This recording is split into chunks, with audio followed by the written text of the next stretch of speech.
You're listening to Examining Moses, a Bible study by Jason Willis. Chapter 1, Mind the Gap. Moses was a prehistoric caveman. And close the book. Okay, I'm not desperately trying to get attention or twist the Bible into something strange. I'll pretend I didn't call Moses a caveman until chapter 6, because the word caveman immediately ruined your Charlton Heston view of Moses as either a Neanderthal or Captain Caveman. Neither was my intention. Moses was born in 1446. Now, there is a fact that doesn't alarm. But how did we get that date? It said it in a footnote of my Bible, delivered by a pillar of fire to the writer. So how accurate was the 1446 BC date? That's what this chapter is going to focus on. I'm not here to mock a scholarly estimate, but only to argue that a plus or minus of 200 years is reasonable considering the biblical and historical accounts of the time. So let's focus on the other word in my opening statement, prehistoric. When I began my quest to deeply understand the life and times of Moses, I drew upon my Hollywood, Hanna-Barbera, vacation Bible study coloring book interpretations of Moses, and my many readings of Genesis and Exodus. But when I decided to find other sources to enrich my understanding of the time period, I ran into a major problem. Moses was born in a prehistoric era. Now, I'm not talking dinosaurs and woolly mammoths when I say prehistoric. When I wanted to enrich my understanding of the era of Jesus, it was easy because we had the accounts of the Romans, Egyptians, Parthians, and even the barbaric records from the wild British Isles, because history existed. A century of wiggle room can't happen during this time period because there is such a wealth of data. I couldn't argue George Washington was born in the 1300s because of the abundance of historical data. When Moses was born, historical documentation was in its infancy. So I realized my quest to understand the time period was going to be much more challenging than understanding events during a more contemporary time. Yes, I trust what the Bible tells me, but even Christian scholarship about Moses can widely vary from denomination to denomination and from era to era. This frustrated me. Yet, any attempts to compare the general consensus about Moses to other historical timelines is problematic because history hadn't been invented yet. Let me explain. While Moses was doing his thing, there were other cultures in the area who should have been recording the plagues described. Egypt, Canaan, Babylon, Greece. These cultures existed and did record things, but not the way we normally record history. During this time, nobody sat down to write a book on historical events. Instead, they treated history like wallpaper, chiseling and carving events into stone. Historical graffiti. Written historical documents became all the rage by 300 BC with writers like Herodotus, around the year 400 BC, Berosus, around the year 300 BC, Manetho, again the 300 BC area, and Josephus, 70 AD. Even if you trusted these accounts as gospel, they missed Moses by 1,000 years. Which leaves us with Egypt, the villain in our story. The prehistoric era used to be anything prior to written historical accounts. Homer's Iliad or Egyptian hieroglyphics existed with tales of eras long ago, but how much fantasy and how much history did they contain? Was Polyphemus the Cyclops real? Ulysses? The Trojan War? While history now supports the Trojan War, accounts of one-eyed monsters or six-headed monsters are dismissed as prehistoric tales. Scoffers would lump Exodus into that category as well, yet would trust every detail written upon an Egyptian tomb. Homer and Moses made up stuff, but Pharaoh Joe recorded accurate historical details. See the irony? When the Rosetta Stone was discovered in 1799 and decoded a few years later, everything about this prehistoric era was turned on its head. No one can argue the accounts found in hieroglyphics as modern fabrications. But this question needs to be answered. History, according to who? Because Egyptian history is written upon some old rocks, scoffers would claim it as more reliable than the fluid 3,000 years of translations of Exodus. I see the point, but being old doesn't mean it would accurately recorded fact. If Hitler had won World War II, human history would have been the history according to Hitler, right? The King's List, one of the ancient Egyptian records, stops at Ramses the Great. Meaning what? It was the history of Egypt according to Ramses. The Table of Abydos is another ancient Egyptian record, built in the Temple of Seti. Who was Seti? Seti was the father of Ramses the Great, so history according to Ramses.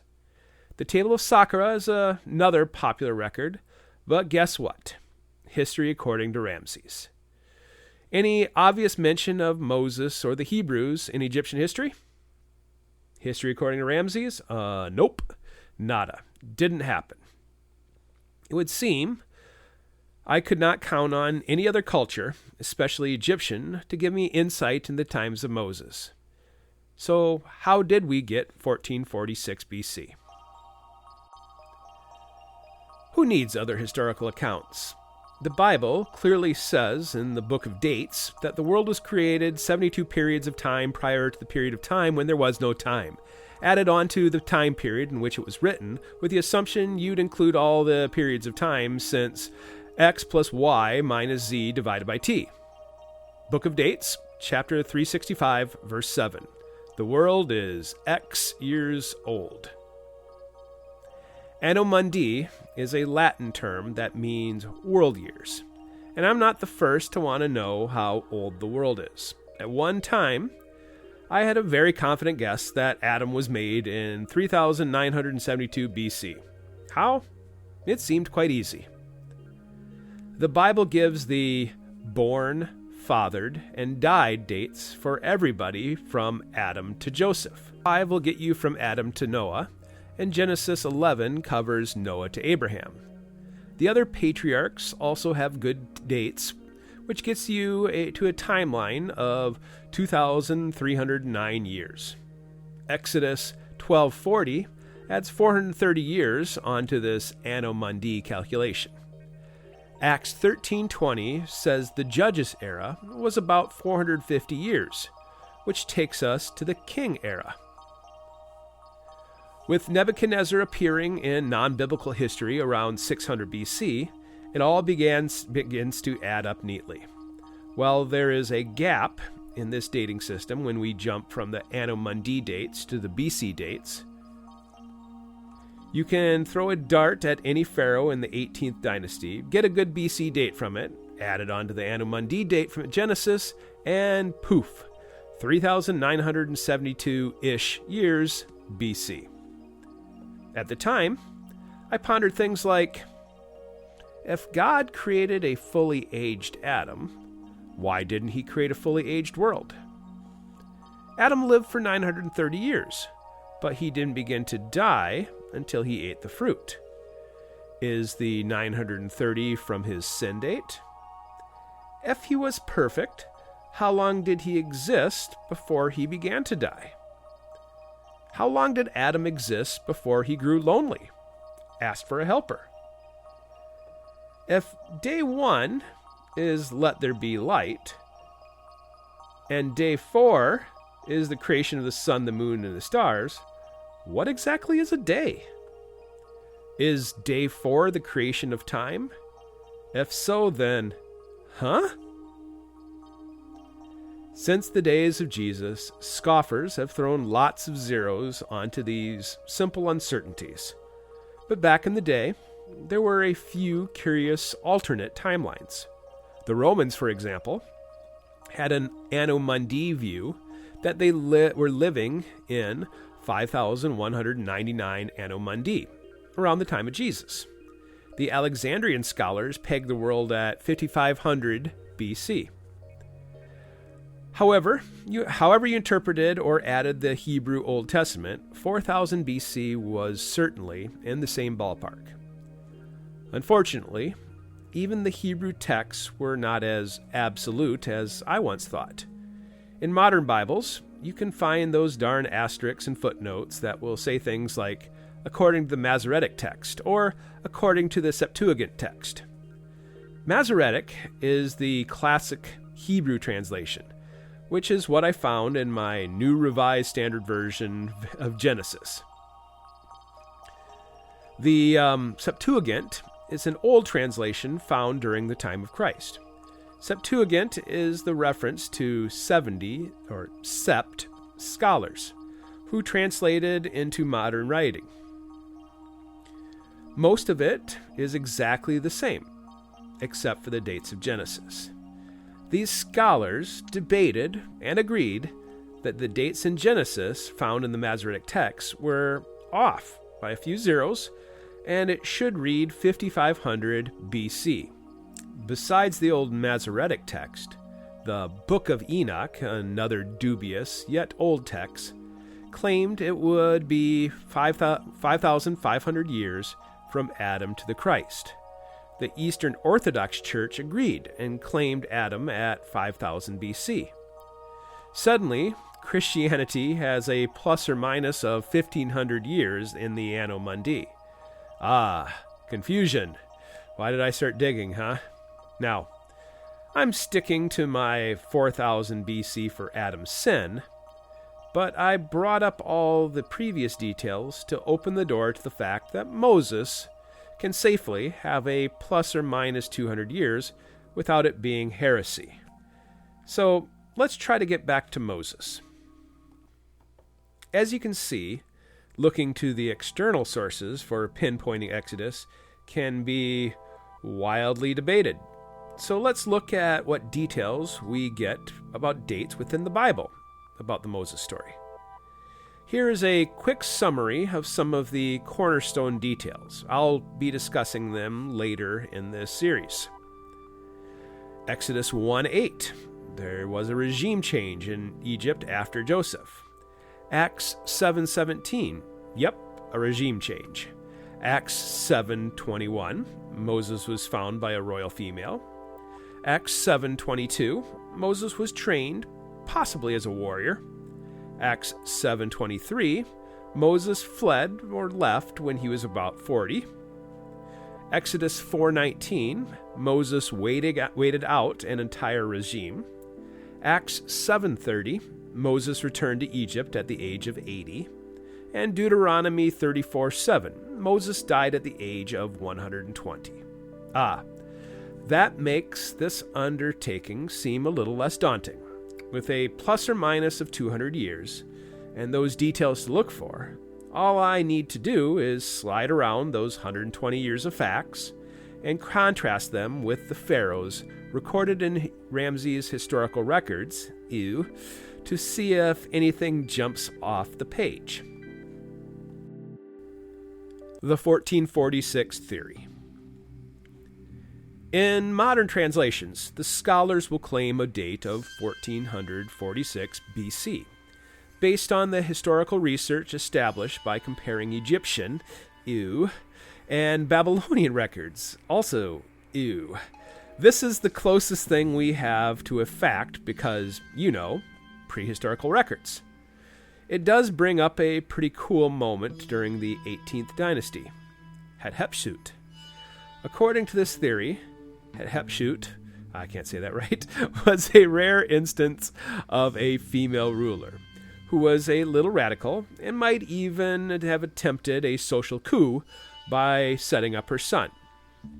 Because of this and the dates, it is very popular to see Hatshepsut as detail C from above and the daughter of Pharaoh. Heck, even Josephus seems to think this is the right time period, and he's almost as good as gospel. It would make Thutmose III as the guy who chased Moses out of Egypt, and Amenhotep II as the guy who wouldn't let the people go.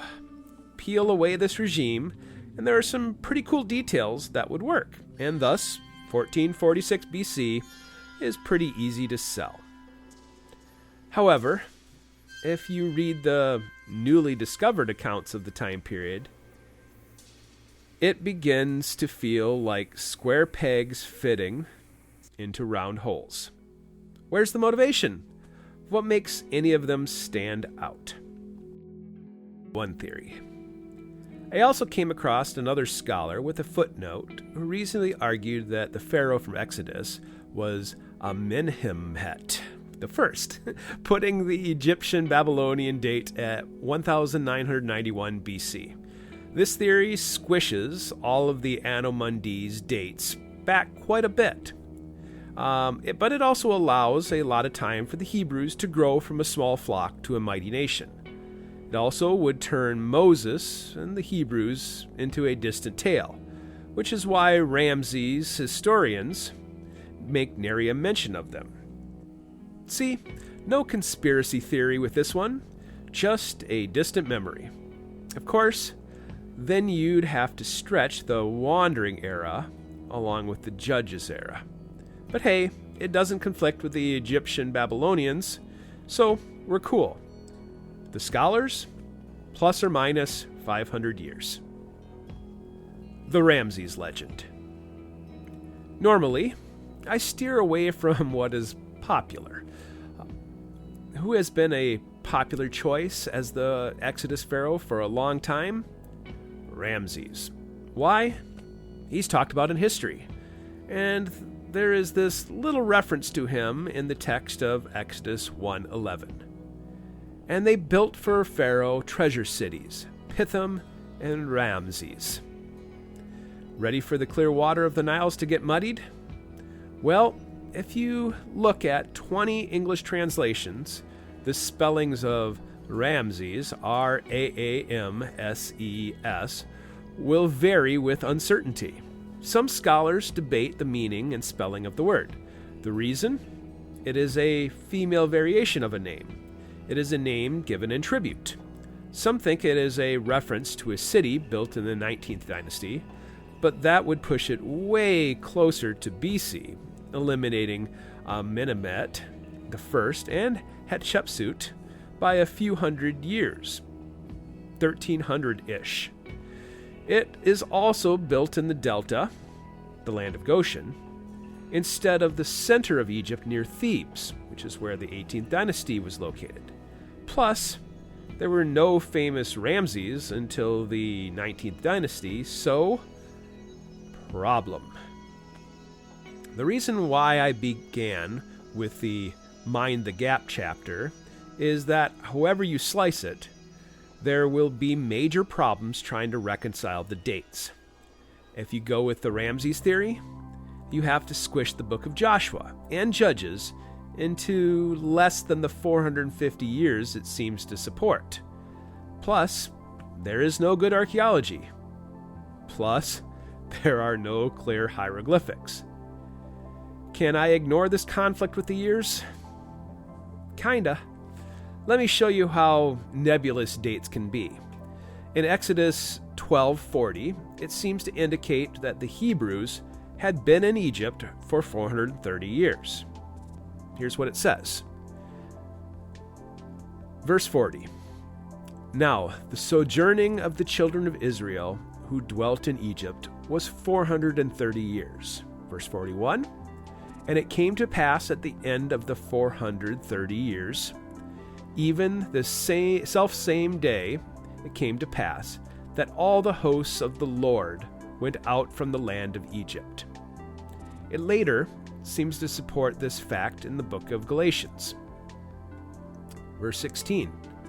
Now to Abraham and his seed were the promises made. He saith not, as to seeds, as of many, but as of one, and to thy seed which is Christ. Verse 17. And this I say, that the covenant which was confirmed before of God in Christ, the law, which was 430 years after, cannot disannul, that it should be make the promise of none effect. For if the inheritance be of the law, it is no more of promise.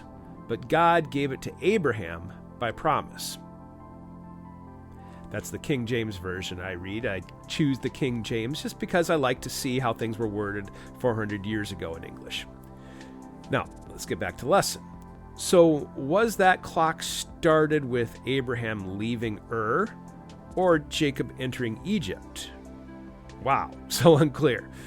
Even within the book of Exodus, which Moses authored, it strangely contrasts the obvious 430 years with Exodus 6:5, which lists off the lineage of Moses, which results in Levi with 137 years of life, Kohath with 133 years of life, and Moses' father Amram with 137 years of life.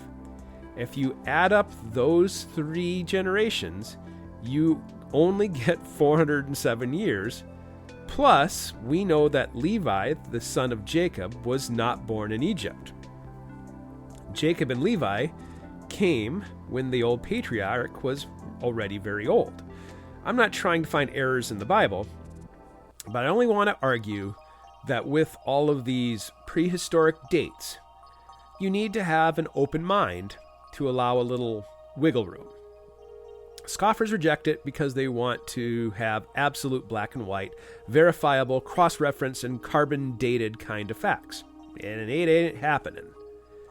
I'm going to examine the Moses story by contrasting it with Ramses II, otherwise known as Ramses the Great, otherwise known as Ozymandias, otherwise known as Pharaoh from Exodus. My reason for it, given what I've been given, is that it really fits the most epic and cool way I could want it to fit. Yes, I might be seeing the facts with rose-colored glasses, or glasses half full, but I hope you can at least open your mind to this cool narrative. Here's a preview of what happens when you line up the Bible with Ramses the Great. The 18th dynasty court fits the narrative. Ramses II fits the narrative. Baby Pharaoh fits the narrative. Exile Pharaoh fits the narrative. Backdating fits with Joseph. Backdating fits with Abraham. Backdating fits with the Tower of Babel. Backdating fits Adam's sin date. Well, if I'm wrong, then you'll learn some cool things about Egyptian history, as well as some cool theories about Moses and the Hebrews. So buckle up.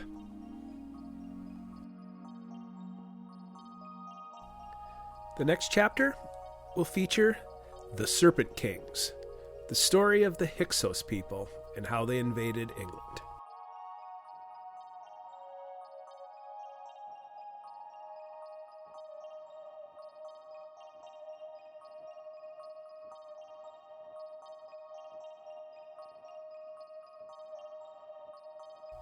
You've been listening to Examining Moses by Jason Lee Willis.